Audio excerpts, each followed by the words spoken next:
go! Imagine stuffing the sun into a tin can. Now, pull the tab. What happens? On October 30th, 1961, the Soviets actually did it. They put the sun in a box, and the pull tab was held by a pilot named Alexei, codename Ivan, nicknamed the Tsar Bomba. 2.1 meters wide, 7.9 meters long, 25 tons of pure nightmare. Inside was a physics equation. Humanity was never meant to touch. Forget the politics. Forget the slogans. Let's talk about how they ignited the sun and how in a microsecond, a city becomes a shadow. Mental warm-up times. Ever cracked a whip? That snap is a sonic boom. The Tsar Bomba is a whip made of atomic nuclei. A 3-stage whip. Fission, fusion, and refission. Nested like Russian matryoshka dolls. Each layer borrows mass. It's straight from Einstein and pays it back in devastation. Stage 1, the lighter. 2 hollow plutonium spheres, hidden in the nose and tail. Only 15 centimeters wide. Small as a playground ball. But don't underestimate them. They are temperamental. The temperature must be 25 degrees. Exactly. Shift 2 degrees, it won't pop. So engineers wrapped them in glass wool and foil. A high-tech thermos for the apocalypse. 1 second before detonation. The capacitors scream, 24 spark gaps fire. Simultaneously. Precision 100,000th of a second. Any error, the blast leaks out like a dud. They used the speed of light. And to judge the timing, cutting circuits to the millimeter. The spark ignites the lenses. Explosive shockwaves focus inward. Imagine 10,000 invisible hands slamming into that plutonium ball. Instantly. It's a ping pong ball. Density doubles in a heartbeat. Supercritical state achieved. The atoms are packed, like a subway at rush hour. 1 nucleus splits, releasing 2.5 neutrons. Those hit 3 more. 3 becomes 7. 7 becomes 15. 15. Exponential chaos. The chain reaction is lives. Duration 80 nanoseconds. 1/1,000,000th of a blink. The ball loses mass. Only 0.6 grams. The weight of a paper clip. Converted to raw energy. 100 million degrees. 5 times hotter than the sun's core. A pulse of gamma and X-rays triggers the second doll. Stage 2, the fusion hot pot. The plutonium was just the match. The real power is in the fuel tank. Deuterium and tritium. Separately, they're cheap. At 100 million degrees, they marry. They hug and release energy. Helium, a neutron, and 17.6 MeV of power.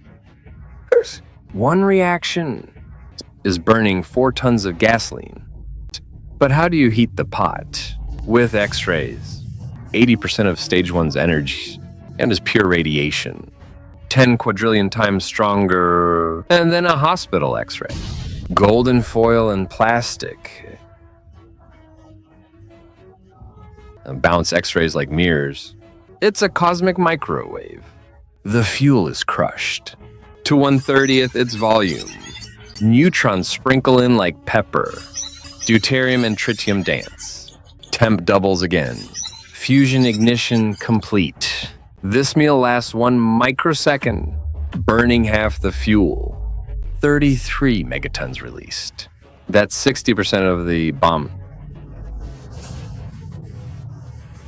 power. But wait, we're still not done. The energy is climbing. Pressure is building. Everything is vaporizing. Stage 3, the uranium harvest. Fusion makes fast neutrons. 14 MeV of kinetic energy. They are flying daggers. They slice through the lazy stuff. Uranium-238. The Soviets used fuel plant trash. U-238 shell. Fast neutrons hit the trash, causing massive fission, squeezing every drop of energy out of the core. The shell also acts as a brake. Fusion is a wild horse. It wants to rip the bomb apart too fast. The shell bounces neutrons back, allowing more reaction cycles. Original design, 100 megatons. But Sakharov had a fear: fallout. He replaced uranium with lead. Power was halved, but 93% of the radiation was gone.